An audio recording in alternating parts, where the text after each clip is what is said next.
Position of adverbial phrases. When there are two or more adverbs or adverbial phrases after a verb, the normal order is adverb of manner, place, and time.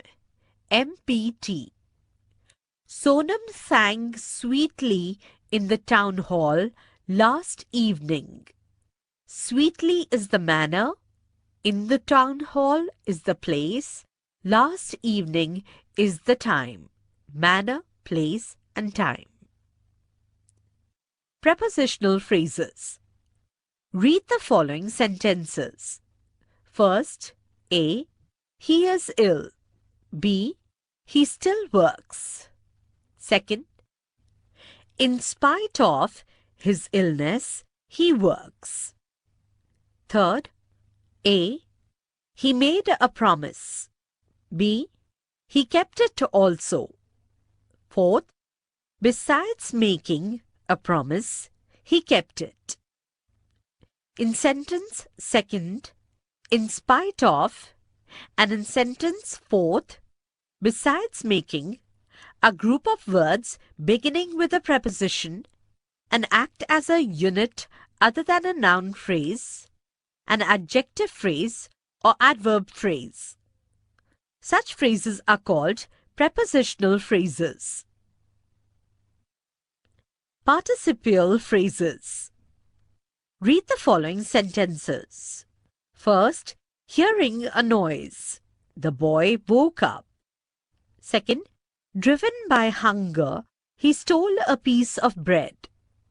Third, having rested a while, we continued our journey. In sentence first, hearing a noise. In sentence second, driven by hunger. And in sentence third, having rested a while, are participial phrases.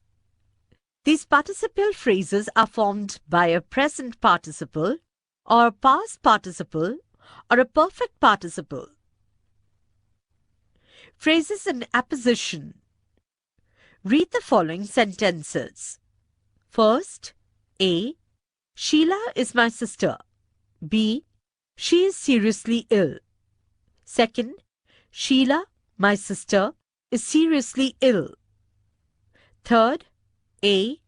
Tommy is my faithful dog. B. I like him. Fourth, I like Tommy, my faithful dog. In sentence second, Sheila and my sister are the same person.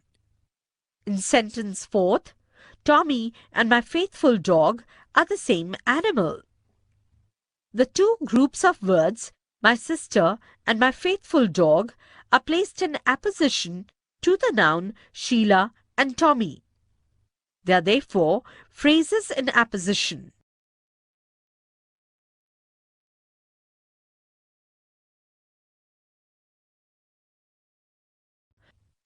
Absolute phrases. Read the following sentences. First, A. It was a holiday. B. We went out for a picnic. Second, it being a holiday, we went out for a picnic. Third, A. The war broke out. B. The prices rose high. Fourth, the war having broken out, the prices rose high. In sentence second, it being a holiday, and in sentence fourth, the war having broken out, are nominative absolute denoting the interdependence of these groups of words with the main parts of the sentences. Such groups of words of interdependence with separate subject and without finite verb are called absolute phrases. Parenthetical phrases. Read the following sentences. First, he is, after all, an honest man. Second, I, to tell the truth, don't like this.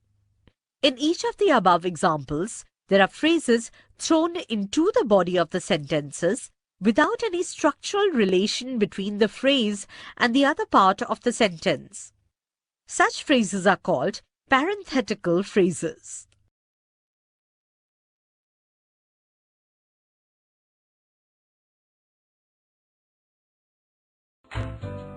Subscribe to my channel. Click on bell icon to get notification about new video.